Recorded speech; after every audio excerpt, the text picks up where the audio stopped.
Hello, welcome to the Gail and Tammy show. Yay! Yay! We are here today to talk about Fall prevention. because it's the fall. Oh, that was pretty clever. Did you like that? It's fall prevention, but actually isn't September. There's actually, I call it Fall Prevention Month, but there's really just a week. Oh, well, but we might as well do I think it's better a to month. just think the whole month, so then you can ingrain the good habits that I you're would going to agree. learn for So fall prevention month, but really it should be fall prevention all the time. It should be. It should be a continuous, lifelong. Because we don't want people to fall any month. Falls are bad. Yeah. Really, really bad. So we are talking about fall prevention, and who do we have that's we coming have on? Matt Easley, speech therapist here at On With Life. Okay. And Sue Sandel, occupational therapist here at On With Life. They're going to come visit with us later. Yeah, and Sue actually has a unique opportunity where she actually is part of the Iowa Falls Coalition. Yep. Through Polk County, and so she actually sits on one of the boards or committees where they talk about fall prevention because this is such a big deal within our community. We're going to talk about it in a little bit, but the statistics for Iowa are quite high for falls. Mm-hmm. So I don't know what it is, but y'all, we need to make sure that we are getting in and working on any sort of fall prevention so that we don't fall. Yeah, right? Exactly. I'm with you on that. Okay, so kind of cool. Recently, August 27th, we had what? We had our first annual Parkinson's conference. Right. And did you hear that first annual part? Because it went so well, we're going to do a second annual. Right? I guess we are now. You just committed us to We're that. doing it. You don't know it yet, but we're doing it. It was such a successful event. It was virtual, and we were very, very careful of just making sure we kept everybody safe. So we actually had a limited number that were able to attend in person, but we also had a large number that virtually attended. Right. Great success. So very proud of our people putting that together. Good job. Anyway. Yeah. So what else is coming up? Well, we have our Celebrate Life fundraiser for On With Life. Yes. On the 24th, Friday the 24th. Well, so later this week. And we're getting kind of excited. And we are. You will not believe what happened. We were asked to MC the Celebrate Life. And it's going to be so much fun.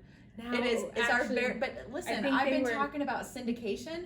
Who needs syndication? This is our first live. It is show. Studio audience live show. Oh my gosh! I'm so excited. But I actually think it was just because they had somebody that wasn't able to. It doesn't matter. We'll take seconds. It's fine. We're pretending in our minds that we were first. Yeah, we're getting buffed up. Wax, hair done. Yeah, makeup. I'm gonna dig out my sequin dress. Oh, we're gonna look so sparkly. We are. I'm excited. Anyway, it's not about us, but Celebrate Life. I mean, it is. It is kind of, but Celebrate Life, September 24th. So it's gonna be this Friday. So excited for that event. It's just it's just a wonderful thing. If you would love to participate, please do. It is. It's just and something the donations else. that we get from that one evening help support our programming throughout the year, and it's for equipment for our person served, services for our person served. It all goes back to making sure our person served get what they need. Right. So like it enables us to do stuff like we have to Target Christmas. But a driving simulator, that's where the driving simulator fund the came from. need for equipment like our driving simulator, some of our standing frames, some our, of these big walking tracks. Big ticket items come from that event. So it's very, very, very cool. Yep. All right. So fall prevention. So how about we cut to them and they get to meet Sue and Matt and learn a little bit more about fall prevention. Because you guys will get more of us on Friday, September 24th. That's right. Don't miss out because we're going to be a lot of fun. All right. We'll be right back. Thank you.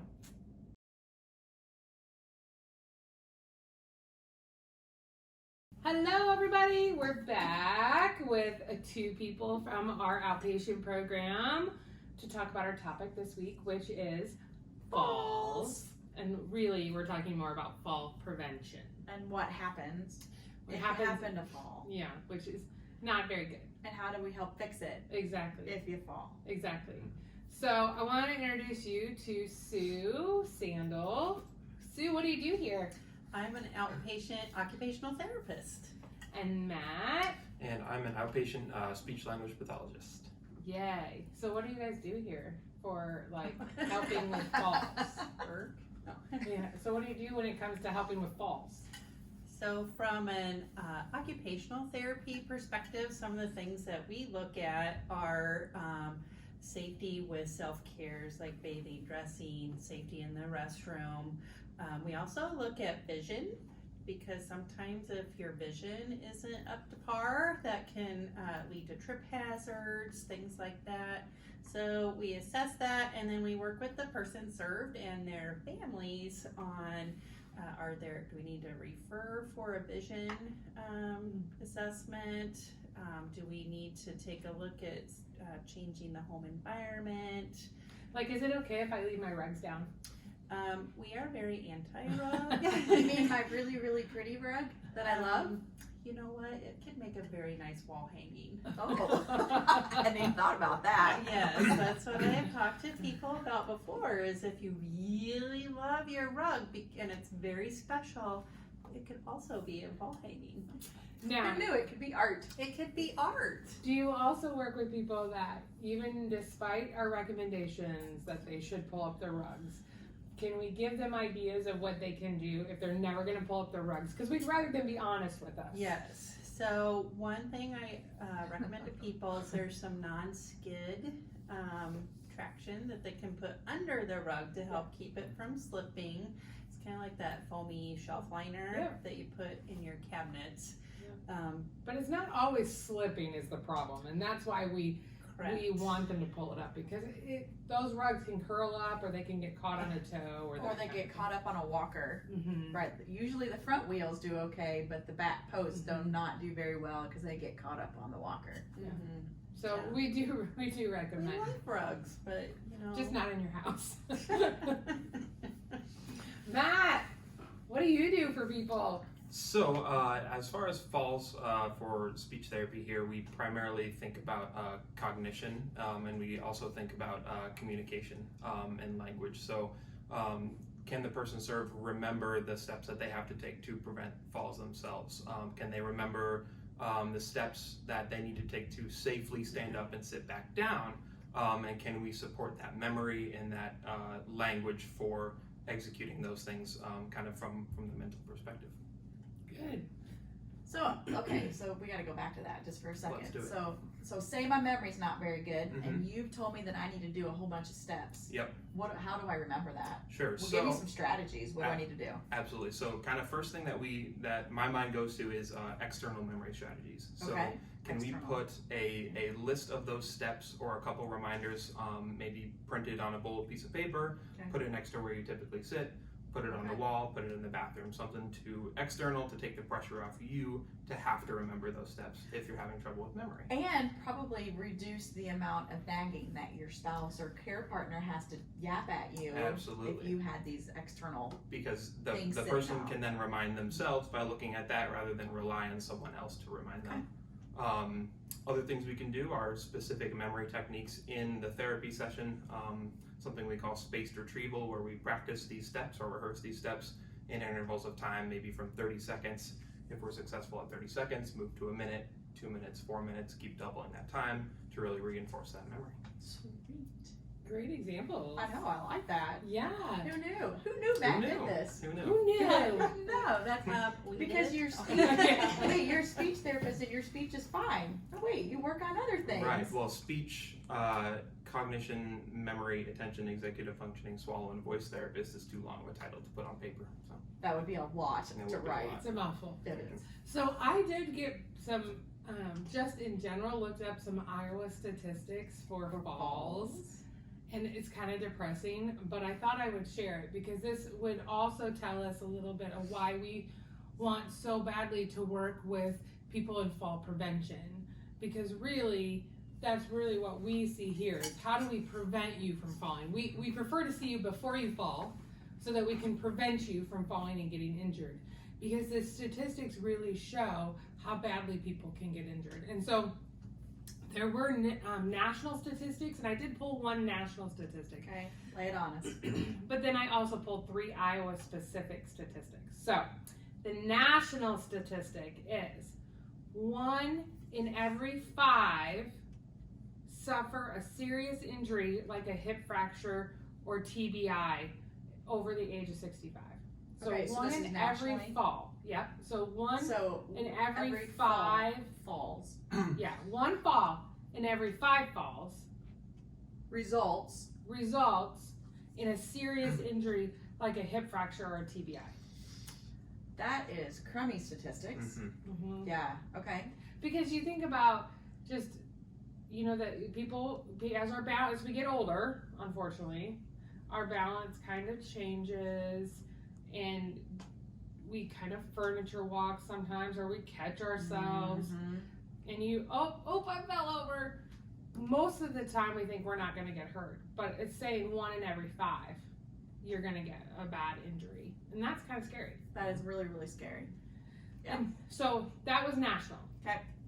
So in Iowa, fall-related deaths are increasing and higher than the national average.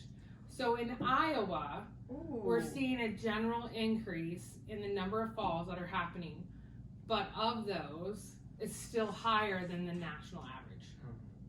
And So that's deaths, fall-related deaths. Fall-related deaths. We got to do something about that, y'all. We don't need to be falling, No, right? no. And so what is it about the Iowans' balance? Apparently, we're not very good with our balance. That's part of it, yeah. Maybe we're more stubborn and we don't go and get help on our balance like we should. Well, you just need to pull yourself up by your bootstraps, Tammy. It's okay. That's true. I do have really poor balance. Pull yourself up by your bootstraps. Well, you're in the Tammy. right place. Tammy. I am. Yes. Okay. Did you know that these guys could help you? And I could too, from a PT Maybe standpoint. maybe for that's what we balance. should do. Is maybe you Maybe. should show me some of the things you test. And Oh we'll see how Lord, bad that's we a are. whole nother show. Another episode. Yes. Okay, here's another That's one. series 2, fall prevention. Okay, 95% of the hip fractures are caused by falls. In Iowa. In Iowa, Iowa, yes, thank Yeah, you. crazy. 95% of the hip Wow. fractures are caused. And I was trying to read my notes here, and I can't quite read what this says, guys. Leading cause of unintentional. Unintentional injury. Yep. There we go. Leading As cause opposed to intentional. The leading cause of unintentional injury leading to death 65 years and older is from falls. Okay, say that again so I understand what you're saying.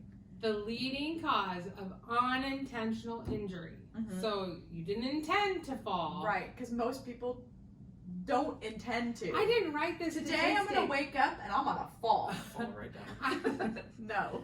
I think they mean like car accidents or. Okay. Like- The injury. So Yes. the unintentional injury Yeah, it part. didn't be like, I'm gonna So wake up falls today and is fall and the hurt myself. leading cause of unintentional Yes. injury. I did not write these statistics. I know, just but you're copied just them. trying to say them. It I doesn't know. make sense. And when I sang them, they weren't making sense in my No. head, and I was trying to play it off for the camera. so The it's- leading unintentional injury is false. Can we get Joe Walters to redo these stats for us? sometime? Yeah, we might need Aw. to. Okay, so let me read that. The leading cause of unintentional to the injury. camera, to the camera. The leading cause of unintentional injury resulting in death 65 years and older is falls. How was that?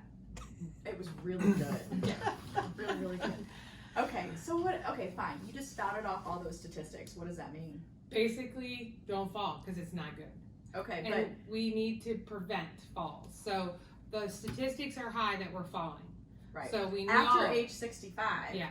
which for some of us is creeping up a little bit quicker than others. At this table. At this 3 table, out of the 3 4. out of the 4. 75% of this table. Are getting closer to that higher age. risk for fall. Yeah.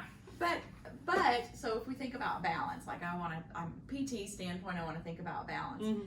You know, like really when we think about getting rigid, stiff, our muscles become atrophied or they get smaller.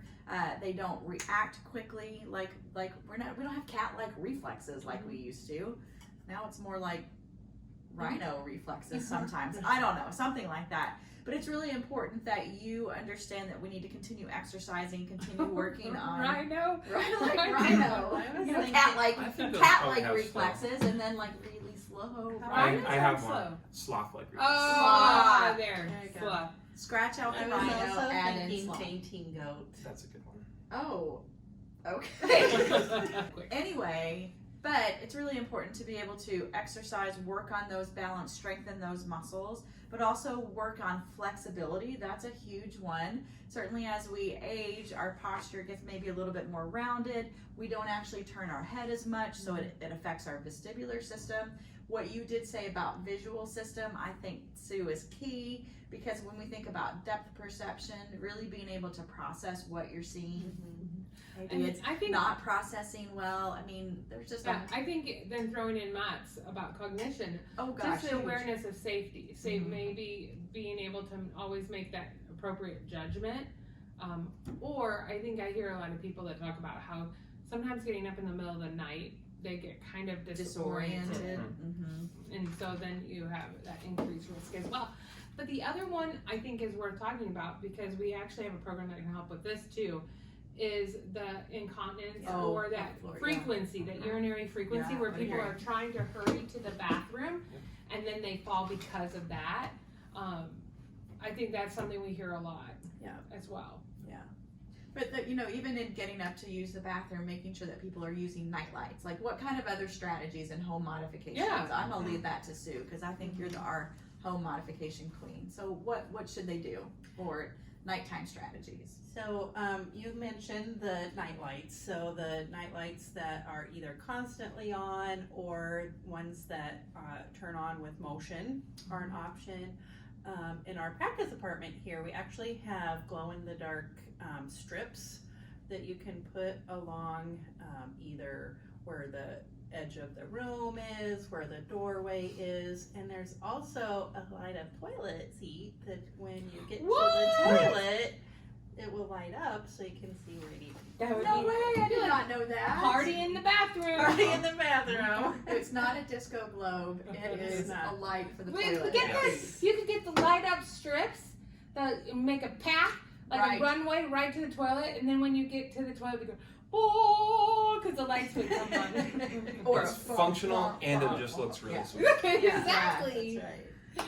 Oh, Party, those are party good. in the bathroom. Yeah, I can see that. Those are good ones. What about, so like, I'm gonna go back to tripping nighttime bedroom setup. So I think so often what we hear people talk about is that they have this big old honking dresser that's in their room, and it doesn't have like really a clear path to exit to get to the bathroom. So I don't know if you want to talk about any of that stuff too. Clear the clutter.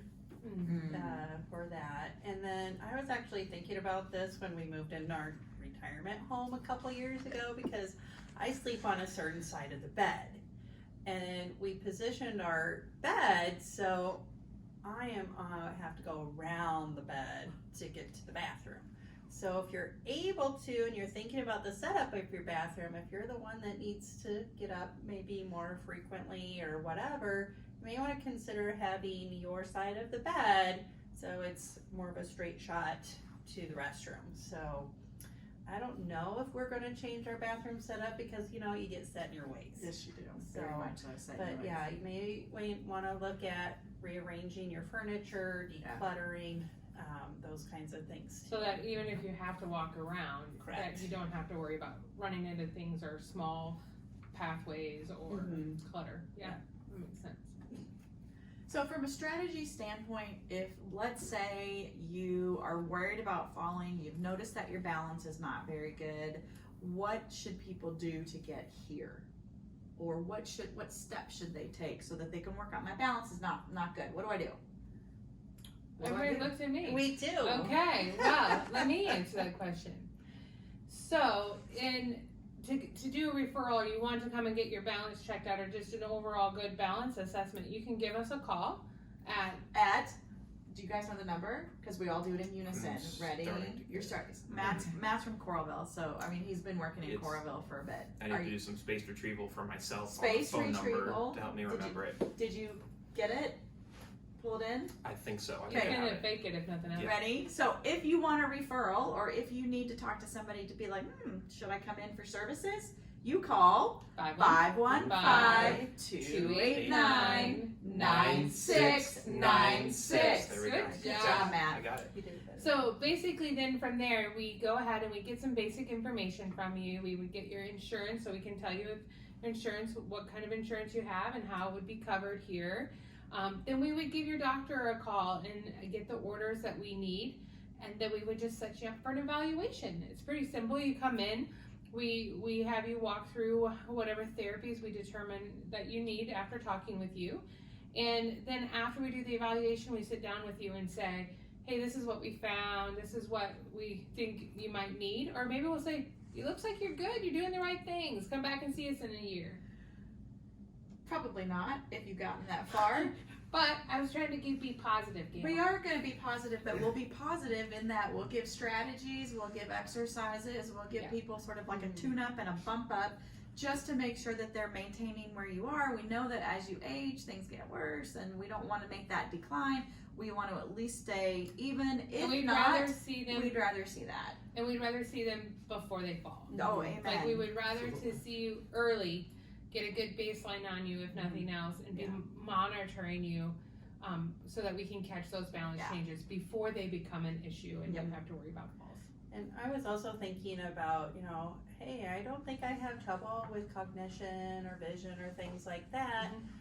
What I like to have and think about when people are maybe, walking on the walls or, falling back into their chair, even if you do go ahead and be evaluated by occupational speech therapy and physical therapy all at the get-go, if you don't need OT or speech at that time, then we have your information that we can compare to you in the future, because a lot of times we just don't have that. Yeah, Right, that's a like good that I always talk about people like that baseline objective data, that you have that data from the first evaluation, and that when they come back, we're able to re-look back at that baseline data as a comparison to have things changed, have things gotten worse, have things gotten better. So I absolutely agree with you on that one there, Suey.